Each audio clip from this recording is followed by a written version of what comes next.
Welcome to an example in which we are using the law of sines to solve the triangle where they give us angle A, angle C, and little side B. So what's best to do in these situations is to first draw the triangle. So I'm going to draw it. I don't mean accurate in any way. I just mean draw a triangle. And then I'll put capital A here. This is angle A, and B over here. It doesn't matter which one you do. You could put A at the top. It doesn't really matter. Just put capital A, capital B, capital C somewhere. And then across from those, so over here is little a. Notice it's across from angle A. So A is across from A, B is across from B, little b, side little b, and then little c is across from capital C. That's the main thing I want you to see. They set up these triangles so that A is across from A, B is across from B, C is across from C. And the capitals are the angles, and the little letters are the sides. That's how they always set these up. That's what we need to know going in. Okay, getting down to business now. So they tell me angle A is 35 degrees, so this one is 35 degrees. Angle C, right? Angle C is 73 degrees. That'd be up here. 73 degrees. Okay. First thing they want me to find is angle B. How do you find angle B? Well, do you remember? You probably do. Every triangle adds to 180, right? Every triangle. In every triangle, the angles total 180 degrees. So we have 35 plus 73. What's that? 108. So if we subtract, 180, take away 108, that leaves us 72 degrees. So B has got to be 72 degrees. So that is capital B, angle B. So there we go, because the triangle has to total 180. So there's step number one. Step number two, now we got to find, what do they want? They want us to find little a or little c. Doesn't matter which one you do first, it's going to be pretty much the same thing. A is across from A, so we're going to use the law of sines now to do this. Okay, so I'm going to come in here and I'm going to say little a over sine A, remember, is little b over sine B is little c over sine C. That's the law of sines. Now I'm just going to use two of those fractions. I'm not going to use all three.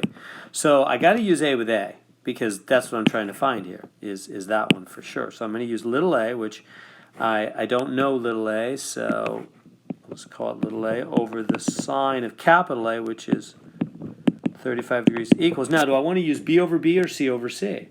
Well, you want to use whatever you have. What did they give me? They gave me little b is 10. Little b here is 10. So I'm going to use B over B. Little b is 10 over the sine of capital B, which is 72 degrees. I'm not going to use C with C because I don't know little c, right? You only want one unknown at a time. I only have one letter here I don't know, little a. So now how do you solve this equation? Do you remember? You go diagonal, diagonal. You cross multiply. Little a times sine 72 degrees is 10 times sine 35 degrees. And then you finish solving there by dividing by the sine of 72 degrees. Boom, boom. Bring it over here. Little a is, hit the buttons on your calculator. Make sure you're in degree mode, right? Because, why? Because these are degrees. So check the mode on your calculator. Make sure you're in degree mode, not radian. We're often in radian mode. And then put the stuff in your calculator. 10 sine 35 divided by sine 72. I'm getting little a as 6.03. How many decimal places do they want these things rounded? It didn't really say, did it? Oh, 2. Round to 2 decimal places right here. 2 decimal places if needed. 6.03. So that's good enough. 6.03. So we got little a. 6.03. So now, step 3. we're going to go on and we're going to use the law of sines again, and this time we're going to find the last part, little c. Now, there's a couple things you could do. We got little a, and it's right here. It's 6.03.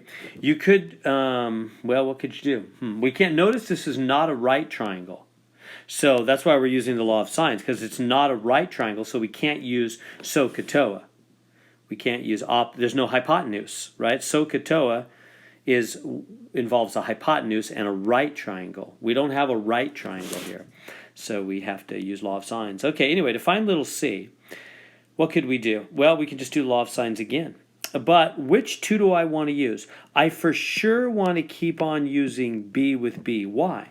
Because that's not a rounded number. So we'd rather not use, let me write here, don't use this 6.03. Why not? Because it's rounded. It's not exactly 6.03. It's really 6.030939. If you wanted to write some more digits, then you could use it. But you don't really want to use a rounded number if you can avoid it.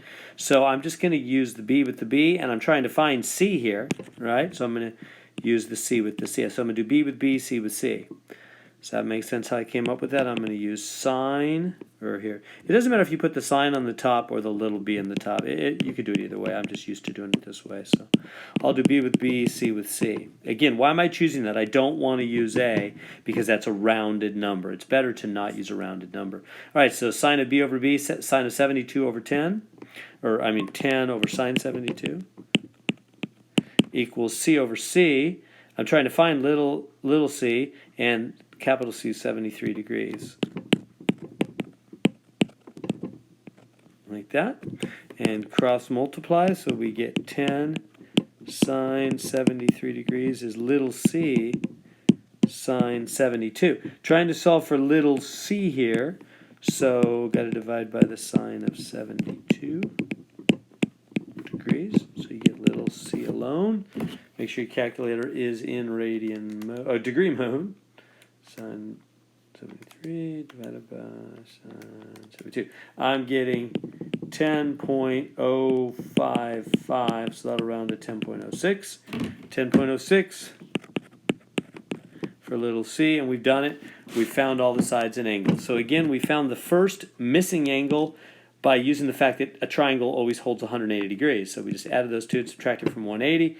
And then to find the other two sides, we use the law of sines, which involves the ratios of all three sides and all three angles, the sines of those angles. So I did a with b first off, and then I used b again. I kept using b because b was the complete set, right? They gave me little b, and I had capital B, no rounding, so that was a beautiful pair to keep using. So I used b with b to find a, and then in the third part, I used b with b to find c, using the law of sines.